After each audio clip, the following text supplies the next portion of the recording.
Hello, it's Dawn Michelle and welcome back to my channel. Today we're going to do another installment of playing with pairs, which is kind of turning into a series on my channel. And I think that's a really natural progression for me in terms of making content because working with tarot and oracle together or working with multiple decks in a spread is a natural part of my tarot practice. And so I thought it would be fun to continue showing you the pairs that I work with or new pairs that I discover. So in today's video, we're going to look at what I'm calling animals and allies. So we're going to be looking at pairing my decks that feature animals and then other allies such as maybe plants or crystals and things like that. I do not have a huge collection of animal decks, so I definitely tend to pair those with other kinds of energies. And I like to incorporate kind of animals with other sort of allies, like, as I mentioned, plants, trees, crystals, other kind of spirits, deity, things like that. That works really well for me in my practice.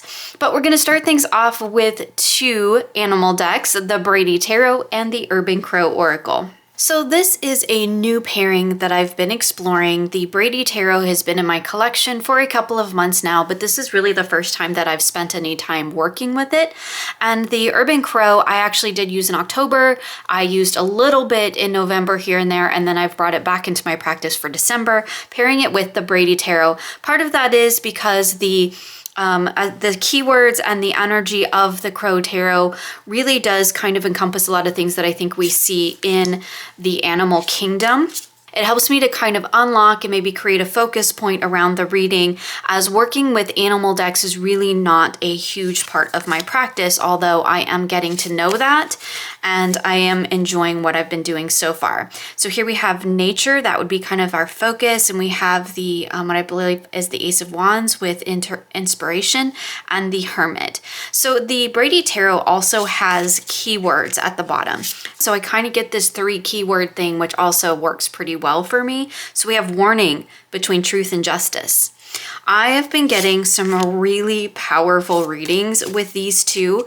I really just have been working with it so far in this kind of 3-card setup configuration because there's a lot of energy and there's a lot of information that comes through the Brady Tarot for me, even though I'm not really well versed in working with animal decks. So that's really interesting.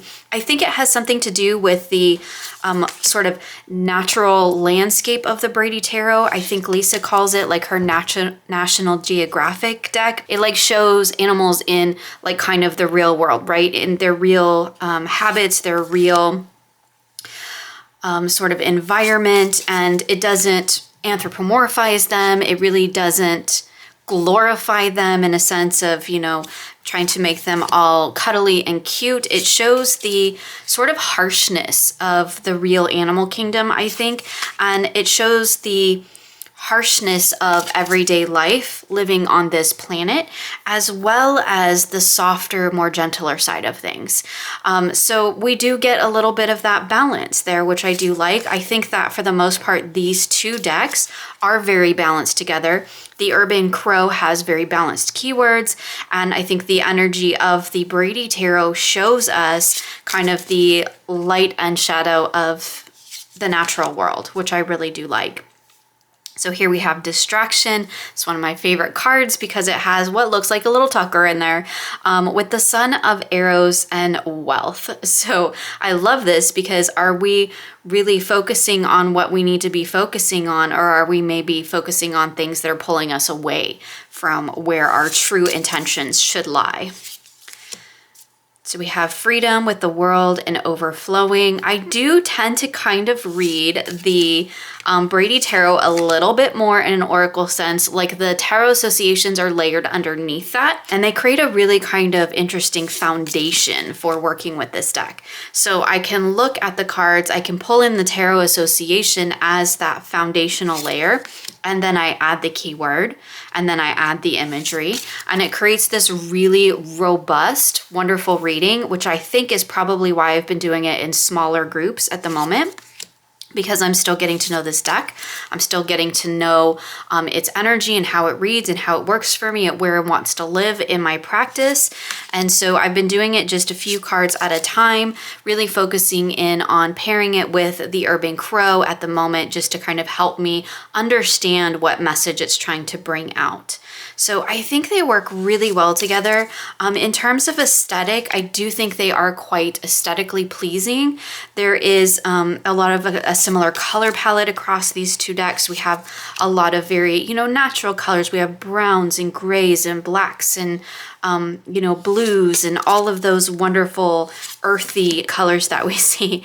I do really love this 10. I've really come to appreciate it because even though it's like finality, like as many people have pointed out, like this little guy, he is being super dramatic in this moment. And I love that. I love that idea. Then we have caching here in the middle. That's our focus. And then we have discipline. So here we have illusion with altruism and the Hierophant. How cool is that? Let's do one more. Clearly, we're going to end on a positive note here. Influence between the Tower and the Five of Cups with loss. So the next two decks that we're going to take a look at kind of blend those two energies that I was talking about. The kind of real harshness of the world with that animal energy, and then we're going to bring in a little bit of fae, a little bit of story, a little bit of folklore with the Hush Tarot and the Woodland Wardens. So this is a fun pairing that I've been playing with a little bit here and there. The Hush Tarot to me feels like a deck of life and death, as I've mentioned that. Like, it's a beautiful deck that showcases decay and the rebirth that comes from that. And the Woodland Wardens kind of takes us more into that animals as we would like them to be, kind of maybe the spiritual nature of animals. But we also have a lot of botanicals in the Woodland Wardens, and I think that these two decks together work really beautifully. Again, I'm using the Woodland Wardens as really that focus point, like what is it that I need to get in tune with, and then we have the tarot deck with the Hush Tarot around it to expand upon that message. This is also a case where I sometimes use the title, the animal and the plant that's on the card, and relate them to their corresponding tarot cards, which I've shown in other videos. I think aesthetically, this is a really great pairing. We have all the elements represented, right? Both decks have animals, both decks have plants. Both decks feel like they kind of exist in a world that is not quite the same as ours. So maybe in sort of magical layering, if you will. And I think that they work really beautifully together. I kind of am intending to trim my Woodland Wardens down. I just haven't had a chance to yet because the white border on it, or the cream colored border, is really, really big, and it just does not need to be that big. And so I'm probably going to trim it down either really small or trim it down to just the inner brown border, which can be really hard to do when it's that thin. But I think once I get rid of a lot of the excess cream, this pairing is going to work together even better, because there's going to create less space between the two decks and create a more connected reading, which I think in this case is going to work really well. Oftentimes I like to have that space in between, that border in a sense, that creates that breathing room, or using a card with a lot of white space on it to create breathing room when I'm working with a deck that has a lot going on in it, like the Hush Tarot. But in this case, I feel like these decks would actually work together really well if they felt a little bit more seamless. So removing some of that excess white space around the Woodland Wardens, I think, is really going to help with that. So this is really interesting here. We have dreams with the Cayman and the poppy between the Empress and the Eight of Wands. And this, I think, is really beautiful because we have this kind of dreamlike figure here, but there is sort of this sense of almost danger or something going on unseen that we might not have been aware of. And I kind of get that with the Cayman energy. Like, there's a little bit of danger lurking beneath the shadow here. And I think that that works really beautifully. We have all the colors are flowing across the decks really beautifully. And again, I think once I take that white border away a little bit, it's going to be really helpful. This is really cool. I love when this happens with these two particular pairings. So we have the crow and the dogwood. Now we have black birds across each of these 3 cards. So if I were to pull this in a reading, like I would be aware of maybe where I might find some blackbirds in my real life as well. Because again, we're looking at animals that I can connect to on an everyday level, but taking it to that underlayer, that getting beneath the surface kind of an energy. And I think that's really cool. And the keyword is intelligence. We have the Knight of Pentacles and the Ace of Cups with the crow and the dogwood in between. I think that's really cool. I love when the synchronicities like that happen with this deck. So here we have the Vulture with upheaval between the 2 of Swords and the Knight of Swords. That's quite interesting. And there does feel like there's quite a bit of upheaval that could be going on in this card. And in here we have like the sort of mask, the kitties, the like, maybe things aren't always as they appear kind of an energy, which is really interesting with the Vulture. The Horse and Bluebell with modest fortitude between the Knight of Wands and the 4 of Swords. That's quite beautiful. I think these work really well together. I know that a lot of people pair the Wood and Wardens with the Oak, Ash, and Thorn. We will be seeing the Oak, Ash, and Thorn, but I pair a different deck with that because I feel like the Wood and Wardlands and Oak, Ash, and Thorn are almost too similar for me. They kind of just mush together in that sense because they feel like they're occupying the exact same space. And again, this is a very me thing. And I like for my oracle decks to really to support my readings, but to kind of stand out on their own as well. Like I don't want them to mush into everything else that I have going on the table. So I do have a tendency to kind of pair decks that I feel like have a little bit of a unique energy to them. Whereas like the Hush Tarot here is like very in the death and decay, and the Wood and Wardlands has a much softer edge to it. And I think they work really well together. Here's a really great example. We have the Hare and the Oak with new opportunities, something very quick moving, but paired with something very stable and long lasting. I think that's a beautiful reflection of the Tower here because we have that kind of quick moving action that's going to shake things up, but the base is very stable, right? Which is like the Oak. The Oak is the bottom of the Tower. The Hare is the top, the quick moving falling off. And what is that taking us to? The 2 of Swords here. Again, two decks that I really love to work together because they each bring something different and unique to the reading. So sticking with our kind of animal plant theme, I have the Flowers of the Night Oracle, and I like to pair that with the Wild Unknown Tarot. Again, I feel like this has some animal energy, it has some plant energy, but we're also starting to pull some other elements into the reading as well. So I imagine that this is a pairing that I've probably shown on my channel before. In fact, I'm almost positive I have, because it's a pairing that I've been doing for quite a while now, a couple years I think. I have paired the Wild Unknown with its sister deck, the Animal Spirit. And while that's great, I actually prefer it paired with the Flowers of the Night. Now, even though this is a flower deck, there are night animals in this deck as well. Again, we have the animal energy in both, which is really cool. So here we have devotion. I like the keywords on this deck as well. Between the Hierophant and the Magician, that's really quite interesting. We can see a crow, what I think is probably a leopard here, and a leopard here. This pairing for me is really interesting. Oh, I just want to point this one out. So we have Restorer in the middle with the Lovers and the 5 of Cups. That's really cool. Like, what is it that we're looking to restore here? We have maybe some sadness going on about something, so a little bit of heartbreak, a little bit of upset, but then we have this big, beautiful rainbow sunburst with the, are those geese, I think maybe, in the Lovers, telling us that like that unbalance down maybe into this sad, dark, emotional state is going to be restored through that Lover's energy. I think that's really beautiful.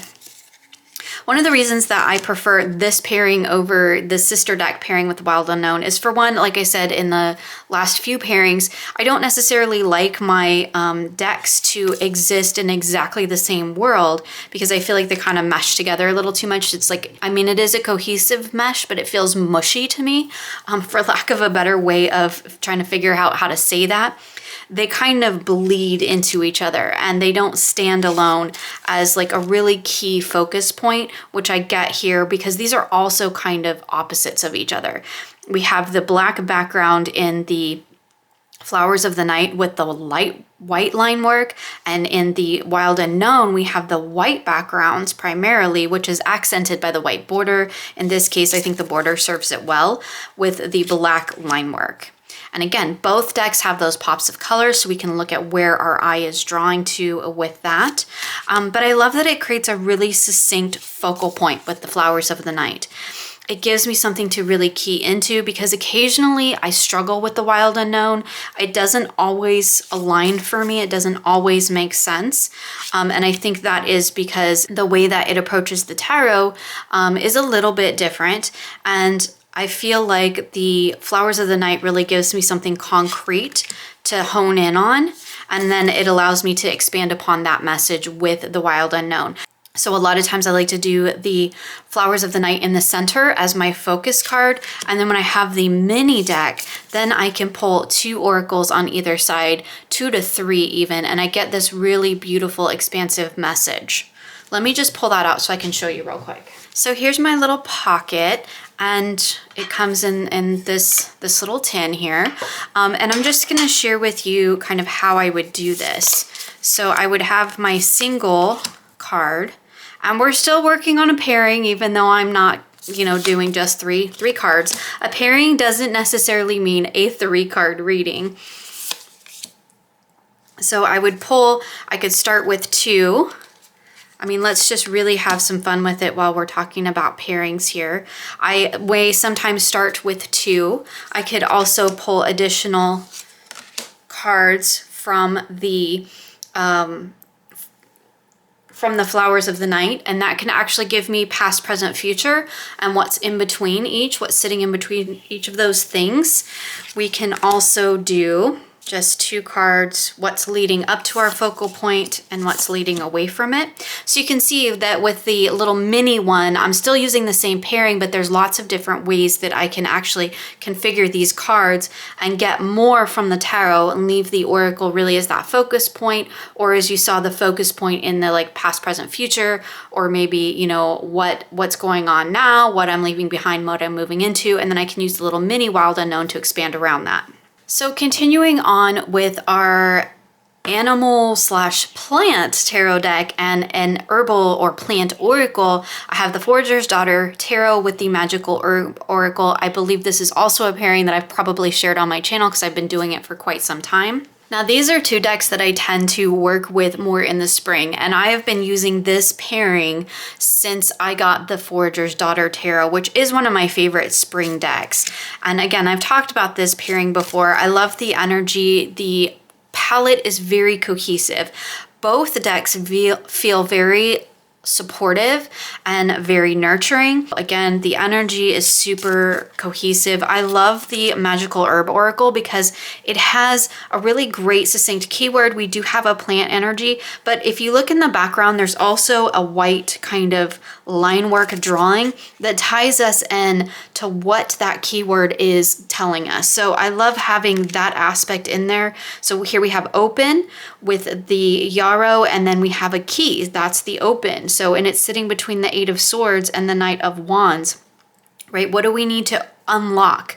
We're in this 8 of Swords moment maybe currently. We need to unlock that so that we can access the Knight of Wands. I think it's really cool. It gives me like an even deeper layer to tie into, because not just open, but open with a key. What's the key to opening something that you need?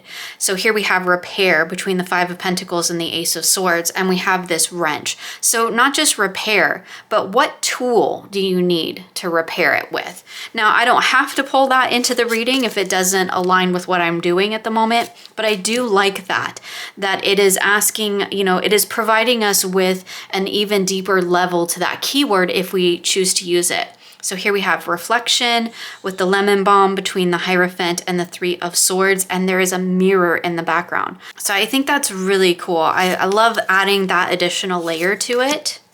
We'll just flip through a few more here. I think that it works really beautifully for giving me a very succinct keyword to focus in on, and then again adding that layer with that little symbol in the background.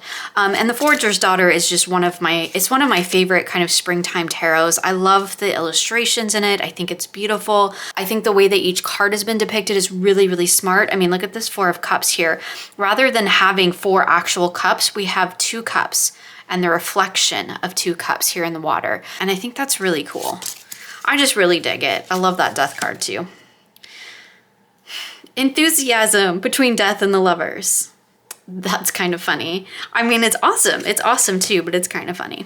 So yeah, these are 2 favorite decks in my collection. I really enjoy working with them. I love this Queen of Swords with the spiders. I don't really like spiders, like not in real life, but spiders on cards are cool. And then we have Justice here with the wolf and the snake and the toad. Like, that's just super cool. Okay, let's do just one more. Purification between the Hanged Man and the Tower. That's really neat. So with our next pairing, we're gonna dive full on into the animal energy with the Guardian of the Night Tarot. This is the indie edition, but there is a mass market edition out from, I believe, Hay House as well. And we're going to pair that with the Daily Crystal Inspiration. So truth be told, I had a terrible time finding a deck to pair with the Guardians of the Night. And that just could be me and my collection, but I just really didn't feel like I had a lot of decks that really resonated with the energy of the Guardians of the Night. And then, so I just ended up pairing it with something simple, a crystal oracle with just a single crystal. These are photographed crystals in the center with the name of the crystal and a key phrase down at the bottom. Very simple, lots of white space, lots of breathing room, because the Guardians of the Night is a very busy deck. There is a lot going on in these images. There's a lot of kind of that swooshy artwork, that real technical term there, the swooshy artwork, but you know how everything is feathered in this deck. In terms of like I feel like the brush strokes are all feathered. And so we get a lot of that kind of swooshy kind of movement. My technical terms there. And so it feels like there's a lot of energy in the deck, and it feels like there's a lot going on. Each card feels almost like it's moving in a sense of where, you know, you have those pictures, I don't remember, I think maybe it might have been the 90s, where like when you look at it at first, it's kind of like just this big blur of things, and you just see a bunch of colors. You can't really make out anything until you kind of like let your eyes go soft, and then whatever the picture that's hidden in there, I think they were like called magic pictures or something like that. Whatever was hidden in there suddenly just pops into your awareness. I kind of feel that a little bit with the Guardians of the Night. It feels like if I get too focused in on the detail of these cards, then I almost like can't see the message anymore. And so the kind of white space in the Crystal Oracle creates that breathing room that I talked about earlier that I really do need with this deck in order to be able to just kind of soften my gaze. I can kind of focus in on this one card, Selenite, clear the clutter. I love when the cards are so on the nose like this when I'm doing videos. And that allows me to just kind of take the reading in without getting too focused in on the details. Now, I can go in and focus on the details of these. I do have to say, I love this Queen of Pentacles and this Seven of Pentacles. They're 2 of my favorite cards in the deck, so that's super cool. I can go in as I'm working through a reading. If I'm doing some deep dive work into a reading that I'm doing, I can get the big picture here by just kind of focusing on the central card, letting my eyes kind of soften and see what comes through the Guardians of the Night, which animals really show their head to me. And it's not always the animal that's most central. Sometimes it's animals that are, you know, on the side or in the background. Color also plays a huge part in how I kind of interpret it. Which I love the Crystal Oracle for, because like there's always a color, like there's a very distinct color that draws my eye.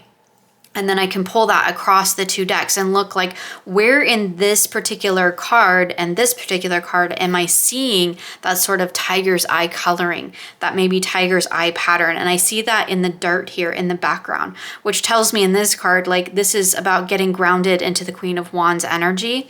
And then we have the Four of Swords, and we see all of this kind of pile up over the top of this little, I don't even know what this is because I'm not good at animals, this pile up on top of it. And the key phrase in the middle is overcome your fears. So in order to tap into this Queen of Wands energy, I got to get grounded into it, but make sure that I'm not being overburdened by it.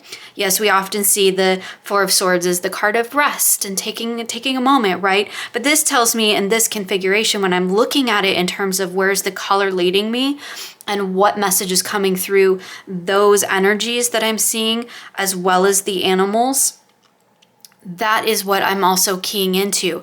This Queen of Wands, like this lioness here, right? She does feel very grounded and connected to the energy of this card. She's very confident, but she's also on the ground. She's in it, right? She's doing it. She's not on a rock somewhere above it. She's on the ground, paws in the dirt. And I love that energy for the Queen of Wands. And here we have this little, whatever this little dude is, he's super cute, but I don't know what he is. Whatever he is, he's like all huddled underneath of this. And like he's safe and he's protected, but as it's paired with the overcome your fears, that gives me also a kind of a intuitive nudge to like, great, be protective in what you're trying to create, but like don't be overwhelmed by it. Like you got to be mindful that that is something that can happen with this kind of an energy. So I think that's really cool. And this is where I'm tying in the kind of the crystal energy, because tiger's eye is also very much about protection, right? So I'm tying in that crystal energy, I'm tying in the colors, I'm tying in the animals, and then I'm bringing them all together into one message.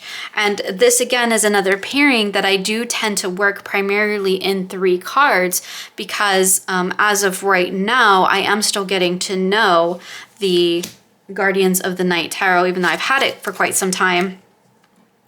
It is definitely a deck that I haven't played with much until recently. I love this.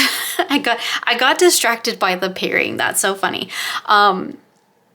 And now I've totally forgot what I was saying. Oh, I use it in 3 cards because like I'm still getting to know it and I feel like there's a lot of energy and a lot of movement and I need to kind of take it in small bites. And so this would be a situation where maybe if I wanted to pull in more cards, I would probably pull in more Oracle and not pull in more of the animals. Can we just take a moment to appreciate the orcas in the cup suit? I mean, I just gotta say, because y'all know how I feel about my orcas. Love this hermit. Look at the colors again. Oh my goodness, I love this. This smoky quartz does that not mirror the spider coloration. And then we kind of get that also in the little feathers, the eyes of the peacock's feathers. I mean, how cool is that? So the next pairing, kind of funny, so they are both in bags. This is the Oak, Ash, and Thorn, and I have it paired here with the Roots and Wings.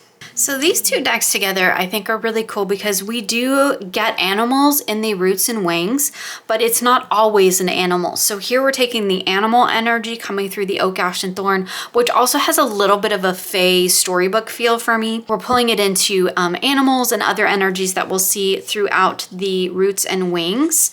I do think that it creates a really interesting message because sometimes, you know, it'll provide sort of a light in the shadow kind of an energy. And it's interesting because you would think that the Roots and Wings would always be the shadow energy or would always be the light energy, but not always. And that's kind of interesting when that comes up. Also, like aesthetically, they're beautiful, right? They're beautiful together.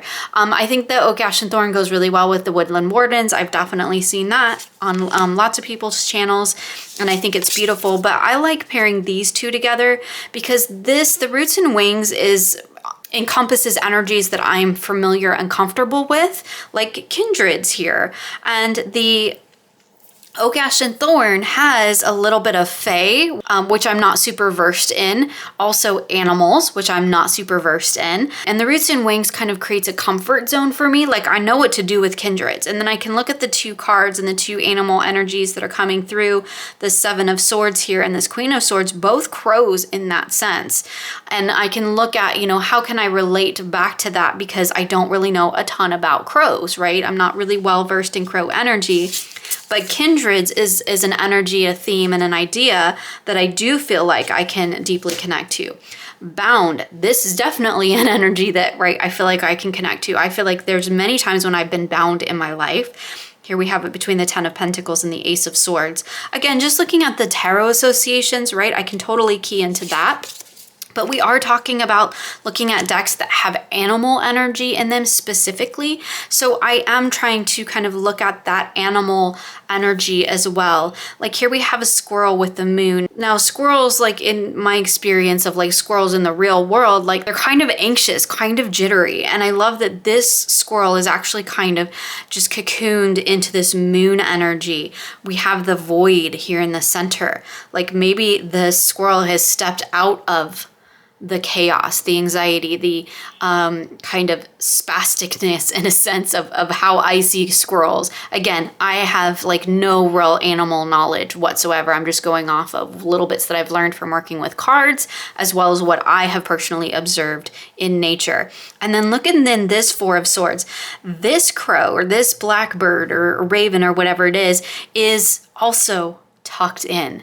So we can find stillness and quietness and comfort in the void, in the nothingness, in the quiet of the moon, the quiet of the Four of Swords, in the emptiness of the void. When we take away all the distractions of the world and we just sit in the silence, sit in the quiet of our own being, that ability to just finally relax and curl up and be kind of comfy and cozy. And I think that's really cool. I think that the Roots and Wings really adds a different sort of an energy and a different sort of a layer to the Oak, Ash, and Thorn.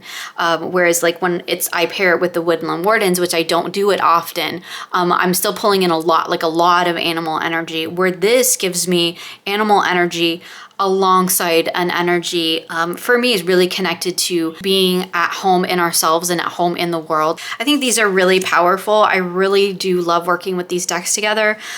They are beautiful on the table. They both have a very quiet energy. This is definitely a pairing that I go to when life kind of feels a little bit overwhelmed. It's not really like a hug deck. It's more like a comfort deck.